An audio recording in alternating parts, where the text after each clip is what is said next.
దానం పెట్టిపిస్తానని చెప్పి గౌతుణ్ణి తీసుకోండి సంగమయ్య పార్వతుండే వాలోదమ్మ రామ రామ పార్వతుండే వాలోదమ్మ రామ రామ తానవోదమున్నాడు దేవ సంగమయ్య తానవోదమున్నాడే దేవ సంగమయ్య లాలి వేడదల్లేనా లక్షణ వేడదల్లేనా పార్వతమ్మ ఏలేది గాబర్ గోమిద్దెల్ల కలుపు మిద్దెల బంగారులో గిళ్ళు ఎత్తెత్తు మేడ ఎత్తుశీల భవంతులు పార్వతమ్మ ఏలేదిగా చిత్రశీల భవంతి దగ్గర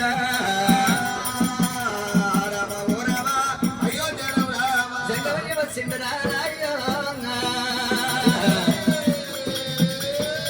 ఈ గౌతుడు పోయిన గడియ లోపల దానం పెడదామంటే అమ్మవారు పార్వతమ్మ కూడా దానం పెట్టడానికి ఏమి దొరుకుతలేదు.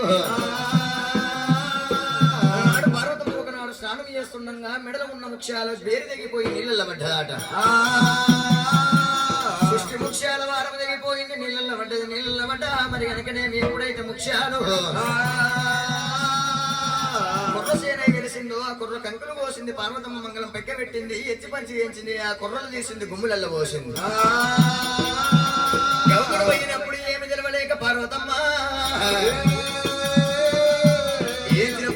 గౌతునికి దానం పెట్టబట్టేనా రామ రామ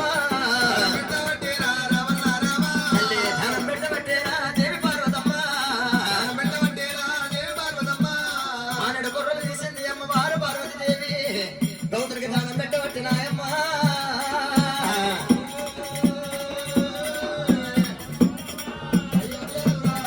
గాయక గౌతునికి దానం పెట్టబట్టేనా గౌతుడు కళ్ళ చూసిండి ఏమనుకుంటాడు ఈ కుర్రలు బుక్కితో ఒక పూట భోజనం అవుతున్నాయి తీసుకుపోయి ఈ రేగట్టాలిపితే 6 నెలలకు గాసం వస్తుంది అనుకోని 6 నెలలకు మళ్ళీ ఇంటికి పుట్టెడు వస్తాయి అనుకోని గౌతుడు దుర్గాస చెంది కుర్రలు తీసుకుపోయి రేగడి పొలం నరుకుతాను అనుకోని 7 ఎకరాల రేగడి పొలం సాగు చేసిండు. సాగు చేసి మరి కనుక మాడు కుర్రలు తీసిండు ఆ రేగట్టాలి కిందాట. గౌతుడికి అయ్యి ఎంచిన కుర్రలని తెలియక బాయి ఎంచిన కుర్రలు భూమి మీద అరుకుతాయి పంట వండలేదు.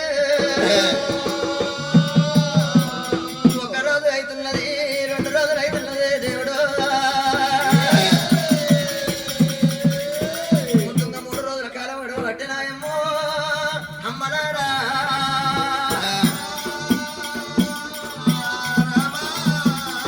3 రోజులు అయినా కానీ తన మొలక ఏర్పడలేదు కొంచెం అన్న సేను పెరగలేదాట. పరమేశ్వర నువ్వు పెట్టిన దానం నాకు అతికి లేదా నువ్వు పెట్టిన మా దానం నాకు మోక్షం లేకపాయరా.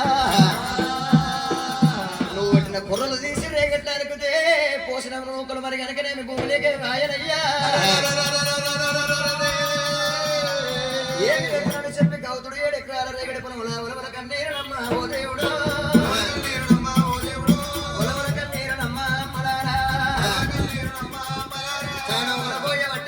రాజగౌతుడే పొలబోయ పట్టనమ్మ రామ రామ నాయన రంగమయ్య ఓ దేవుడు నాయన పరమేశ్వరుడా మా నాయన ఏమి రాజరాజు నాకు పరమేశ్వరా ఏమి రాజరాజు నాకు పరమేశ్వరా. 7 ఎకరాల పొలంలో నా గౌతుడైనా